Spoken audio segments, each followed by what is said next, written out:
Good morning friends, welcome back to my channel. কেমন আছো তোমরা? আশা করি খুব ভালো আছো, আর আমিও খুব ভালো আছি। আর আজকে সকাল সকাল দেখতে পাচ্ছ যে আমি গয়নাগাটি নিয়ে বসে গেছি। গয়নাগাটি না, আমি তোমাদের দেখাই। এখানে আমি দুটো ব্রেসলেট কিনেছিলাম, তো সেটা তোমাদের সাথে শেয়ার করা হয়নি। যাই হোক, তো একটা ছোট ব্রেসলেট কিনেছি দেখো, আর একটা বড়। তো আজকে আমার একটা অনুষ্ঠান বাড়ি আছে, একটা জন্মদিন বাড়ি আছে, যাব। তো সেখানে একটা দিদির ছেলের জন্মদিন, তো ছোট ছেলেটারই জন্মদিন, ছোটোটার জন্য এই ব্রেসলেটটা কিনেছি। আর একটা বড় ছেলে আছে, তো তার জন্য একটা ব্রেসলেট কিনেছি। তো দুজনের জন্য দুটো ব্রেসলেট কিনেছি, তোমাদেরকে দেখিয়ে দিলাম ব্রেসলেটগুলো। তো দেখো, মানে হচ্ছে শুধু ছোটোটাকে দিলে কেমন লাগে না, ওই জন্য ছোটোটার জন্য এই একটা কিনেছি, আর বড়োটার জন্য এটা কিনেছি। দুজনের জন্য দুটো ব্রেসলেট কিনেছি, আর একটা জামা প্যান্ট কিনেছি। যদিও এই জামা প্যান্টটা আমি কিনে নিয়ে গিয়েছিলাম, কিন্তু এটা ছোট হয়েছিল বলে আমি আবার চেঞ্জ করে বড় একটা দিয়েছিলাম। আর দেখাই, এখানে দেখো ঋষভের জন্য একটা আংটি কেনা হয়েছে। ঋষভের যে আংটিগুলো আছে সেগুলো মোটামুটি একটু ছোট হয়ে গেছে, তো কোনো অনুষ্ঠান বাড়িতে গেলে না পরার জন্য খুবই অসুবিধা হয়ে যায়। তো সেই কারণে ওর জন্য একটা আংটি কিনে নিয়েছি, তো যেটাতে একটু বড় হলে মানে পরতে পারবে, একটু বড় দেখে একটু মোটা দেখেই কিনেছি। কারণ ওর যে আংটি আছে সেগুলো সব অন্নপ্রাশনেরই আংটি, তো অন্নপ্রাশনের আংটিগুলো মোটামুটি ছোট হয়ে গেছে, তো সেই জন্য ওর একটা বড় দেখে কিনেছি। দেখো, পুরো একদম সাজুগুজু করে পুরো রেডি। এই হচ্ছে ড্রেস পরেছি, পুরো সাজুগুজু করে পুরো রেডি। আমি এখন যাচ্ছি হচ্ছে ঘুরতে না, অ্যাকচুয়ালি একটা নিমন্ত্রণ আছে। তো কোথায় আছে, তো গিফট কিনেছি, তোমাদের দেখালাম। আমি তোমাদের অনেকদিন আগে একবার বলেছিলাম না যে কিছু গিফট কেনার আছে, একটা অনুষ্ঠান বাড়ি আছে, তো সেটা হচ্ছে আজকে আছে। তো যাবো, অনেকটা দূরের রাস্তা যেতে হবে, অনেকটা দূর, প্রায় 2 ঘন্টা মতন লাগে। আর এখন ঘড়িতে 11টা বাজে, জানি না কখন পৌঁছাবো। তো যাই হোক, এই সেজে বুঝে রেডি হয়ে গেছে। তো এবারে হচ্ছে যাবো। আর চুলটা প্রচণ্ড ভিজে, শ্যাম্পু করেছিলাম, তার জন্য চুলটা ভাবছি ছেড়েই যাবো। তো অলরেডি দেরি হয়ে গেছে, তাই একটুখানি কথা বললাম। চলো রাস্তায় বেরোই, তারপর ওখানে গিয়ে বাকিটা তোমাদের সাথে সবটা শেয়ার করবো। তো চলো, এখন হচ্ছে টাটা। রাস্তায় যখন বেরিয়েছি তখন তো খাবার দিতেই হবে। হ্যাঁ, আমার খাবার না, গাড়ির খাবার, মানে হচ্ছে পেট্রোল ভরতে হবে। তো যাই হোক, রাস্তায় এখানে পেট্রোল পাম্পে আমি আর ঋষভ এখানে দাঁড়িয়ে আছি, আর ওর বাবা সেই যে নীল জামা পরে দাঁড়িয়ে আছে। তো পেট্রোল ভরবো, কারণ গাড়িতে পেট্রোল অনেকটা দূরের রাস্তায়, একটু ফুল ট্যাঙ্ক করে নেওয়াই ভালো। সেই হিসাবে ছিল যদিও গাড়িতে তেল, তাও একটুখানি ভরে নিলে ভালো হয়, কারণ যেহেতু অনেকটা দূরের রাস্তা, সেহেতু রিস্কটা খুব একটা নিতে পারছি না। তো যাই হোক, এখানে দাঁড়িয়ে পেট্রোল ভরতে গিয়ে বেশ খানিকটা টাইম চলে গেছে। এমনিতেই বাড়ি থেকে বেরোতে একটু দেরি হয়ে গিয়েছিল, তো তারপরে আবার পেট্রোল ভরতে আরও একটু দেরি হয়ে গেল টাইমটা। তো যাই হোক, দেখো আমরা পেট্রোল ভরে নিয়ে রাস্তা দিয়ে সোজা চলে যাচ্ছি। আর রাস্তাটা এত সুন্দর লাগছিল, আকাশটা, যে আমি তোমাদের সাথে শেয়ার না করে পারলাম না। খুব সুন্দর লাগছিল। আর এই রাস্তাটাতে হয়তো অনেকেই চেনো তোমরা, কারণ এটা হচ্ছে বারুইপুরের উপর থেকেই যেতে হয়। তো যারা যারা চেনো তো বুঝতেই পারছো। আর এই যে এত সুন্দর একটা মুমেন্ট, এত সুন্দর একটা ফিলিংস লাগছিল যে কি বলবো, মানে রাস্তাটা খুবই সুন্দর লাগছিল। যেহেতু ব্রিজের উপরে, মানে পোলের উপরে ছিল, সেহেতু আরও সুন্দর লাগছিল দেখতে।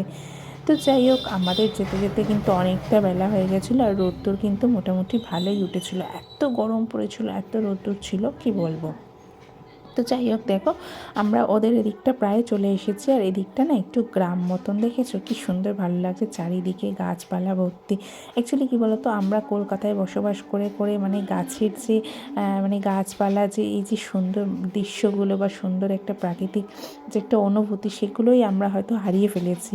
তো এইগুলো একটু গ্রামের দিকে না আসলে না বোঝা যায় না। আমাদের ওদিকে শুধু ফ্ল্যাট ফ্ল্যাট, বাড়ি, বাজার, এইসব। তো এগুলোর জন্য এইদিকেই আসতে হয়। তো যাই হোক, দেখো এত কিন্তু প্রচুর পরিমাণে কিন্তু রোদ্দুর ছিল। এত জানি না তোমরা বুঝতে পারছো কি না রোদ্দুরটা, কিন্তু এত পরিমাণে রোদ্দুর ছিল যে বলার কথা নয়। তো যাই হোক, যেহেতু মানে গাড়িতে যাচ্ছিলাম স্কুটিতে, তো সেহেতু হচ্ছে কি যে মানে হাওয়াটা লাগছিল বলে অতটা গরম লাগছিল না, কিন্তু রোদ্দুরের দিকটা ভালোই ছিল। আর এত সুন্দর অনুভূতি হচ্ছিল যে বলার কথা নয়। চলো বাড়ি গিয়ে আবার তোমাদের সাথে কথা বলি। প্রচণ্ড গরম, রাস্তায় রোদ্দুর, সবাই এসেছে। কটা বাজে বলো, কটা বাজে? 12:30, কোন একটা বাজে। প্রচণ্ড গরম আছে, প্রচণ্ড রোদ্দুর, বাইরে সবাই এসেছি। জাস্ট রাতে ফুচকে দিয়ে খেলছে, বার্থডে বয় খেলছে, তাই তো। এই দেখো খেলা করছে। তুই আমি বদমাইশি করছিস কেন? দেখো আমাকে ফোন করে, আর ও লজ্জা পেয়ে গেছে। মামি কোথায় আছো? কে বললো ফোন করে? কে বললো? তুমি বলে লজ্জা পেয়ে গেছো? তো আসার পরেই দেখো দিদি এখানে টিফিন করে রেখে দিয়েছিল, এখানে চিকেন চাউ করে রেখেছিল আর এখানে পকোড়া ভেজে রেখেছিল। তো একটা থালার মধ্যেই দিয়ে দিয়েছে, খাচ্ছিলাম। আর এইসবের জন্য একটা ডিম সেদ্ধ করে রেখেছিল। আর আমি আসতেই ছেলেটা এত এত খুশি হয়েছে, মানে আমি খুব একটা যদিও আসি না, তো সেই জন্য এত খুশি হয়েছে, খালি বলছে মামি তুমি বেলুন ফুলিয়ে দাও মামি। আমি আমি মানে স্কুটিতে ছিলাম, তখনও ফোন করেছে মামি তুমি কোথায়, কখন আসবে। তো যাই হোক, ও খুব আনন্দ পেয়েছে। তো আমরা এখানে মানে এসেছিলাম বেলার দিকে। তো যাই হোক, বেলুনগুলো ফোলাচ্ছিলাম, যে আমি কিন্তু বেলুন ফোলাতেও পারছিলাম না। তো যাই হোক, বেলুনগুলোকে ফোলাচ্ছিলাম একটু একটু, সবাই ফোলাচ্ছিল, ওর দাদা ছিল, ঋষভ ছিল, ও সবাই ফোলাচ্ছিল। তো ও আমার কাছেও নিয়ে এসেছিলো আমাকে ফোলানোর জন্য, আর দাঁড়িয়ে আছে কেমন দেখো। যাই হোক, আমি একটু চেষ্টা করছিলাম বেলুনগুলো ফোলানোর, কিন্তু বেলুনগুলো না বেশিরভাগই লিক ছিল। তো সেই জন্য কোনো বেলুন ফুলছিল, কোনো বেলুন ফুলছিল না। তো যাই হোক, চলো বেলুনগুলো আস্তে আস্তে করে ফুলিয়ে নিই। আর টিফিনটা খাওয়ানো হয়নি, দিদি হচ্ছে ওদিকে রান্না করছিল, তো সেই জন্য হচ্ছে গিয়ে আমরা এদিকে ঘরে বেলুন টেলুনগুলো ফোলাচ্ছিলাম, কারণ বিকেলবেলা যেহেতু কেক কাটবে, তো সেই জন্য হচ্ছে এবেলায় বেলুনগুলো ফুলিয়ে নিচ্ছিলাম। আর এই প্যাকেটের বেলুনগুলো এত পরিমাণে লিক থাকে না, একটা করে ফোলাচ্ছি একটা করে লিক হয়ে যাচ্ছে। তো সেই নিয়ে হাসাহাসি করছিলাম। তো আর এই বাচ্চা মানে এই যে দিদির ছেলেটা, তো এই হবার পরে না আমার খুব একটা ওর সাথে মানে দেখা হয়নি। তো এবারে ওর 5 বছরের যেহেতু জন্মদিন আছে, 5 বছরের জন্মদিনটা একটু বড় করেই করছিল। আর দেখো এখানে রান্না বান্না সব কমপ্লিট হয়ে গেছে। তো আমি আর দিদি দুজনে মিলে খেতে দিচ্ছিলাম। তো আমাকে বললো তুমি একটু খাবারগুলো গুছিয়ে দাও। আর ওর খাবারটা এখানে বেড়েছি, দেখতে পাচ্ছ দুটো থালায় একই রকমভাবে বেড়েছি, কেন হচ্ছে একটা ঋষভের একটা ওর, দুজনের জন্য বেড়েছি। আর ওরা এখানে একটু খেলা করছিল।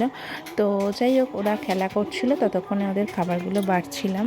খাবারগুলো বেড়ে নিয়ে তারপর ওদেরকে খেতে দেবো। আর এখন ঘড়িতে বাজে প্রায় দুটো মতন বাজতে যায় ধরো। তো সবাই বাচ্চারা একই সাথে থাকলে বুঝতেই পারছো, আর ঋষভও সেভাবে খেলা কারোর সাথে খুব একটা করতে পারে না।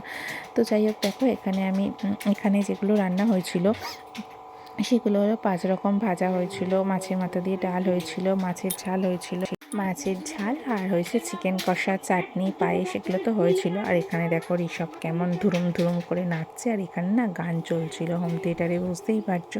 তো যেহেতু কপিরাইট ক্লেমের একটা ভয় থেকে থাকে, সেই জন্য হচ্ছে কি আমি করেছি, মানে মিউট করে দিয়েছিলাম।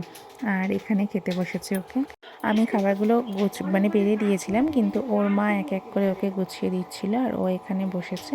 আর দেখো ওর সব খাবার দেওয়া হয়ে গেছে, পাঁপড়, মিষ্টি, দই, চাটনি, 5 রকম ভাজা, স্যালাড, সবই দেওয়া হয়ে গেছে। আর ওর পাশে ঋষভকেও খেতে দেওয়া হয়েছে। আর ঋষভকেও কিন্তু একইভাবে দেওয়া হয়েছে, কারণ যেহেতু দুজনেই ছোট, মানে এখানে যারা ছিল সবার থেকে দুজনে একটু ছোট ছিল, তো সেই হিসাবে।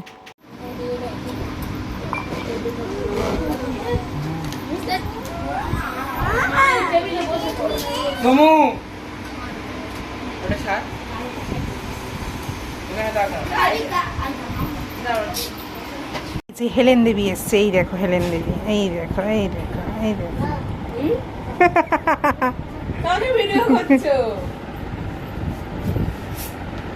আমার বরকে, আমার বয়ফ্রেন্ডকে, আমার বয়ফ্রেন্ডকে, আমার বয়ফ্রেন্ড তোমাকে দেখছে, দেখো দেখো, দেখেছো দিদি?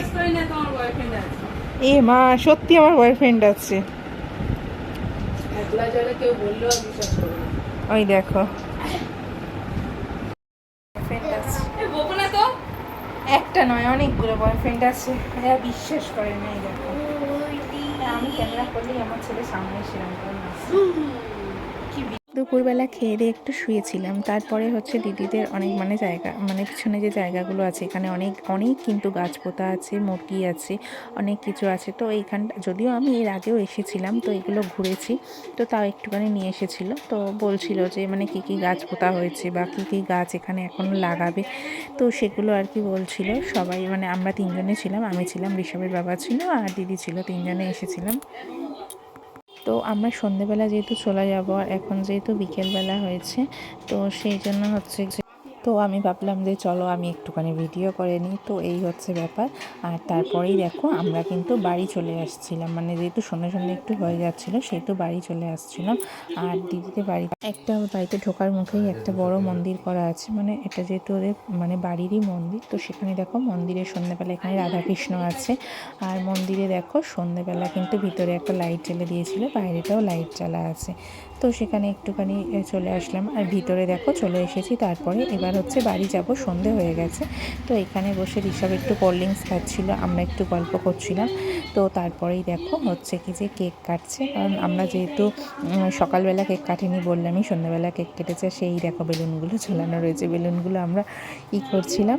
তো এই হচ্ছে ব্যাপার। ও কেকটা কেটে নিলে তারপরে হচ্ছে আমরা কেকটা কাটা হয়ে গেলে আমরা বাড়ি চলে যাব। আমাদের সবারই ড্রেস পরা হয়ে গেছে, দেখতে পাচ্ছ ড্রেস ফ্রেস পরে রেডি হয়ে গেছি, শুধু কেকটা কেটে নিলে তারপরে বাড়ি চলে যাব। কেন হচ্ছে গিয়ে অনেকটাই সন্ধে হয়ে গেছে, আবার যেতে মোটামুটি 1.5 ঘন্টা 2 ঘন্টার মতন সময় লাগবে। আর এখন ঘড়িতে কটা বাজে জানো? এখন ঘড়িতে বাজে প্রায় 7:30 মতন বাজে। তো এরম এই হচ্ছে ব্যাপার। তো আর একটু মানে বাড়িতে বাড়িতে যেতে যেতে মোটামুটি 9টা মতন বেজে যাবে। তো চলো আজকের ব্লগটা এতটুকুনি। আর আজকে তোমাদের এই বার্থডে ব্লগটা কেমন লাগলো অবশ্যই তোমরা কমেন্টের মধ্যে জানিও। আর যদি তোমাদের ভালো লাগে প্লিজ একটা লাইক করে দিও। আর সাথে থেকো, যারা নতুন বন্ধু আছো প্লিজ চ্যানেলটাকে সাবস্ক্রাইব করো। চলো আজকের মতন টাটা। সবাই সুস্থ থেকো, ভালো থেকো, সাবধানে থেকো। দেখা হচ্ছে তোমাদের সাথে নেক্সট কোনো ব্লগে। আজকের মতো টাটা।